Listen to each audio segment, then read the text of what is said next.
Hello everyone, আসসালামু আলাইকুম। সবাইকে কেমন আছেন আপনারা সবাই? তো নতুন একটা ব্লগে স্বাগতম। তো আজকের ব্লগে থাকবে যে আমি আর আমার ছেলে সারাদিন কী করি, কিভাবে সারাদিনটা কাটাই সেটাই থাকবে। তো সকাল সকাল ঘুম থেকে উঠেই কিন্তু আমরা চলে যাই বারান্দায়। তো হ্যাঁ, আরও একটা কথা, এটা কিন্তু কিছুদিন আগের ভিডিও, যখন শীত চলে যায় তখনকার ভিডিও। তো এডিট করতে আমার এত লেট হয়ে গেল। তো যাই হোক, তো শীতের সকাল মানেই একটা আলাদা আনন্দ। দেখেন কত সুন্দর চকচকা রোদ উঠছিল। তো এখন তো সবসময় রোদ ওঠে। কিন্তু ওই সময়টা রোদ ছিল না। মানে যখন রোদটা একদমই থাকতো না। তো ওই সময়কার ভিডিও আরকি। তো আজকের এই দিনটাতে অনেক রোদ উঠছিল। আর রোদ দেখলে আমি আর আমার ছেলে তো ভীষণ খুশি হই। কারণ রোদ উঠলেই আমরা চলে যাই বেলকনিতে। তো বেলকনিতে বিছানা পেতে বসে একদম মা ছেলে বসে সুন্দর করে একদম আ মানে আরাম করে কি বলে নাস্তা-টাস্তা করি। তো এই যে দেখেন সকালবেলা ঘুম থেকে উঠছি। তো ওঠার পরে কিন্তু এই যে এখন এই তোশকটা বিছাবো। আর এই তোশকটা হলো আমার হাসব্যান্ডের, কি বলবো? সে যখন মানে সিঙ্গেল ছিল তখনকার তার এই তোশকটা। তো এই তোশকটা আমি রেখে দিয়েছি। তবে আমি ফেলেই দিতে চেয়েছিলাম, মিথ্যা বলে লাভ নেই। তো আমি ফেলেই দিতে চেয়েছিলাম বা কাউকে দিয়ে দিতে চেয়েছিলাম। কিন্তু আমার হাসব্যান্ড দিতে দেয় নাই। কারণ তার একটাই স্মৃতি তার সিঙ্গেল কালের। যাই হোক, সে মনে হয় সিঙ্গেল লাইফটাকে বেশি এনজয় করছে। তো যাই হোক, তার সিঙ্গেল কালের একটাই স্মৃতি, সে কোনোভাবেই এটা ফেলতে চায় না। তো যাই হোক, আমি রেখে দিয়েছিলাম। তো ৫ বছর পরে আমার এটা একটা কাজে লাগলো আরকি। তো ৫ বছর পরে আরকি আমি আমি অনুভব করলাম যে বেলকনিতে এটা বেছানো যাক। তো বেলকনিতে বিছানোর পরে দেখলাম যে বেলকনির লুকটাই চেঞ্জ হয়ে গেছে। আর আমাদের জন্য অনেক সুবিধা। তো এইখানে কিন্তু বসে খাইতেও অনেক মজা লাগে। হালকা মিষ্টি রোদ, আর শুয়ে থাকতেও আরাম লাগে।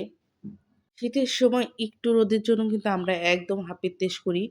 তো এই রোদটা যে কত মজার তা বলে বোঝাতে পারব না। হয়তো ভিডিওটা আরো কিছুদিন আগে এডিট করলে হয়তো অনুভব করতে পারত সবাই যে আসলে এই মুহূর্তে এরকম একটা হালকা মিষ্টি রোদে কেমন লাগে। আর ওই যে ওইদিকে দেখেন আমার ছেলে ভীষণ খুশি। মানে সে আমাকে ধরে খুব আদর করতেছে। মানে ও যে কত খুশি হয় এই বেলকনিতে বসতে, ঘুম থেকে উঠেই বেলকনিতে বসবে। সে তার পছন্দের দুধু চা খাবে। মানে সে শুধু, মানে তার একটাই নাস্তা, দুধু চা বানাও। মানে সে দুধু চা খাইতে ভীষণ পছন্দ করে। আর এই যে দেখেন, সে তো সবসময় ন্যাওটার মতো আমার পিছনে ঘুরতেই থাকে। যেহেতু আমরা মা ছেলে ২ জনেই বাসায় থাকি। আসলে একা বাচ্চা পালাটা কিন্তু মুখের কথা না। মানুষ মনে করে যে, অনেকেই মনে করে যে মনে হয় বাচ্চা পালা খুব সহজ, একলাই বড় হয়ে যাচ্ছে। আসলে ব্যাপারটা কিন্তু এরকম না। একটা মাকে সমস্ত কিছু স্যাক্রিফাইস করে কিন্তু বাচ্চাকে লালন-পালন করতে হয়। একলা বাচ্চা লালন-পালন করে কিন্তু কোনো কিছুই টাইমলি করা যায় না। তো এই যে আমি ঘুম থেকে উঠছি, এখন প্রায় কিন্তু বেলা ১১টা বাজে। কারণ রাত্রে কিন্তু ঘুম হয় না। আর যেহেতু বাবুর বাবা বাসায় থাকে না, সুতরাং আমি কোনো চাপই মনে করি না। আমি বেলা ১১টায় উঠে হালকা নাস্তা পানি করে তারপরে কিন্তু আস্তে খাবার-দাবার বানাই। তো আমার কোনো চাপের বিষয় না। আর আমার বাচ্চা তো দেখেই বুঝতে পারতেছেন, সে অত খাওয়ার পাগল না। মানে তাকে খাবার-টাবার সামনে রেডি করে দিলেও সে সকালের দিকে খাবে না। সে যত বেলা গড়াবে তারপরে তার হয়তো খাওয়ার অ্যাপিটাইট বাড়বে। তাছাড়া তার কোনো খাওয়ার কোনো অ্যাপিটাইটই থাকে না। তো এই যে আমি এখন চা বানাবো। তো চা বানাবো, ওদিকে দিয়ে ফ্রেশ-ট্রেশ হয়ে নিলাম। আর এই যে দেখেন চা বানাইতে আসছি। আর ওই যে আমার কুট্টুসটা খালি গ্যাসের কাছে যাবে। তো এই মুহূর্তটা যে কি ভয় লাগে তা বলার মতো না। বাচ্চাকে যত দূরেই সরাই দেই না কেন, ও একটু পরেই কিন্তু গ্যাসের কাছে চলে আসবে। মানে আমার যে কি টেনশন লাগে আমি বলে বোঝাতেই পারব না। কিন্তু মনে করেন যে তাকে সরানোর কোনো অবস্থাই নেই। তাকে সরাইলেও সে আস্তে পাশ দিয়ে থাকবে, একটু পরেই আসবে। তো আমি কাছে রেখেই সবকিছু করি। কারণ ভাই কিছু করার নাই। একলা মানুষ, একলা বাচ্চা পালা সব দিক দিয়েই তো মেইনটেইন করতে হয়। আর যারা একলা বাচ্চা পালে তারাই জানে বাচ্চারাও মা ছাড়া কিছুই বোঝে না। যতটুকুই বড় হোক না কেন। একা মানে খেলবে, কিন্তু ওদের সাথে খেলতে হবে। তাছাড়া ওরা খেলবে না। তো এই যে আমার ছেলের পছন্দের দুধ চা বানাচ্ছি, সেও একটু নাড়াচাড়া দিচ্ছে। তো মানে তার নাড়াচাড়া দেওয়াই লাগবে। সে রান্না করতে অনেক বেশি আগ্রহী। এখন থেকেই সে রান্না-বাড়া করার জন্য দেখে আমি কি রান্না করি না রান্না করি সেগুলো দেখার জন্য। আর এই যে দেখেন আমার চাটা কিন্তু উতলে আসছে। তো আমি প্রচুর চা ঘুটি। তো আমার কাছে মনে হয় কি যে চাটা একটু ঘুটলে, নাড়াচাড়া দিলে আ মানে হ্যাঁ, মানে ফ্লেভারটা ভালো আসে। এটা আমার কাছে মনে হয়। তো আমার কাছে মনে হয়, জানি না আর কার কাছে মনে হয়। তোমাদের কাছে মনে হয় কিনা তা সেটা কিন্তু অবশ্যই কমেন্ট করে জানাবা। তো এই তো আমার চা কিন্তু প্রায় হয়ে গেছে। আর এই যে চায়ের যে কালারটা, চায়ে উতল উঠলে যে একটা কালার দেখা যায়, উফ! কি যে ভাল লাগে। যাই হোক আমি আমার ইচ্ছা মতো মানে ঘুটানোটা করতেছি। তো ঘুটানোটা করলে চা মজা হয়। চা কমপ্লিট আমাদের মা ছেলের চাটা কমপ্লিট হয়ে গেছে। এখন আমরা দুজনে চলে যাবো বেলকনিতে। বেলকনিতে গিয়ে খাবার। এই যে আমার ঘরবাড়ি সব এলোমেলো হয়ে আছে। কিচ্ছু করার নাই। কারণ ঘুম থেকে উঠলাম এইমাত্র। এগুলো আস্তে পরে আমি গিয়ে গুছাবো। তো আগে সকালে ঘুম থেকে উঠে ফ্রেশ হই। আগে ছেলে নিয়ে নাস্তা করতে চলে যাই। নাস্তাটা করা হলে তারপরে হয়তো আস্তে সব কাজ করি ঘরের কাজ। তারপরে লাস্টে গিয়ে রান্না-বান্নার কাজ করি। আর এই যে আমরা মা ছেলে বসে গেছি নাস্তা করতে। তো আমার ছেলে আম মানে ক্যামেরা অন করলে ও খুব পোজ দেয় আরকি। তো এই যে আরকি আমরা নাস্তা করছি। তো সকালে ঘুম থেকে উঠেই মানে ওরকম কোনো ভারী নাস্তা আমরা করতে পারি না। আমারও অভ্যাস। আর মার কাছ থেকে হয়তো বাচ্চাটা অভ্যাসটা পায়। তো আমার ছেলের ওই অভ্যাস। তো ঘুম থেকে উঠে ১ কাপ লাল চা বা দুধ চা যাই বলেন না কেন সেটা খেতে হবে বা ১ কাপ কফি। তবে আমি দুধ চা সচরাচর খাই না। আমার ছেলে পছন্দ করে তাই ওর জন্যই আরকি বানানো।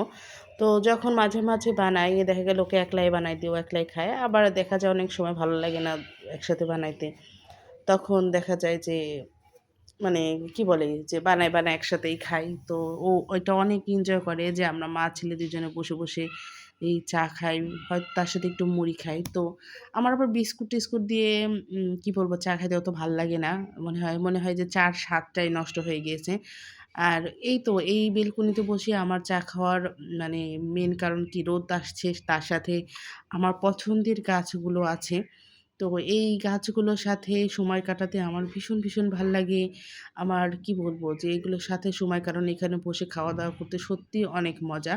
তো যাই হোক চা খাচ্ছিলাম আর ২-৩ টা খেজুর খেয়ে নিচ্ছিলাম। তো খেজুর ভালোই লাগে কিন্তু সকাল ঘুম থেকে উঠে খেজুর খাইতে। তো আমার মানে কুটুস কিন্তু কিছুই তেমন খায় না। সে শুধু ওই সকালে ঘুম থেকে উঠেই এক চুমুকে একটু দুধ চা মারি দেয়। বেশ শেষ। তাহলে তার আর কিছু খাওয়া লাগে না। ব্যাস হয়ে গেল তার সকালের নাস্তা।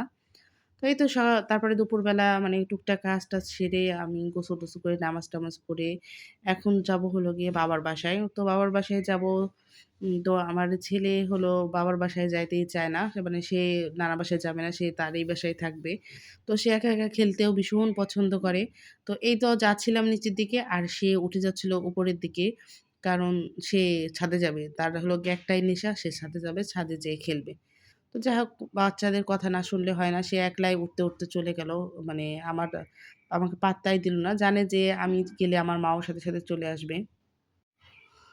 এই তো আরকি। তো যাই হোক এখানে সে কিছুক্ষণ খেলাধুলা করছে। খেলাধুলা করার পরে তারপরে আমরা কিন্তু আমার বাবার বাসায় গিয়েছিলাম। তো বাবার বাসায় গিয়ে আরকি খাওয়া-দাওয়া করছি। তো এখান থেকে ২-৩ বাড়ির পরে আরকি আমার বাবার বাসা। তো দুপুরবেলা অনেক সময় দেখা গেল আমি রান্নাই করি না। তো সেখানে গিয়ে খাওয়া-দাওয়া করি। তো এই আরকি আমি আজকে রান্না করিনি। টুকটাক কাজ-টাজ করে ছেলেকে গোসল-টোসল করিয়ে নিজে গোসল করে নামাজ পড়ে তারপর চলে গেছিলাম আম্মুর ওখানে খাওয়ার জন্য। তো এই যে আমার গাছগুলো, আমার ছাদের গাছগুলো একটু এলোমেলো হয়ে আছে। মানে এগুলোর গায়ে আপাতত বল নাই। যেহেতু শীতকাল তো আর কিছুদিন পরেই ভালো হবে। তো যাই হোক আজকের ভিডিওটা এই পর্যন্তই। ভিডিওটা যদি ভালো লাগে অবশ্যই একটি লাইক, কমেন্ট, শেয়ার করে কিন্তু পাশে থাকবেন। আর আমার চ্যানেলটিকে অবশ্যই সাবস্ক্রাইব করে দেবেন। তো আজকের মতো এই পর্যন্তই। সবাই ভালো থাকবেন, সুস্থ থাকবেন। আল্লাহ হাফেজ।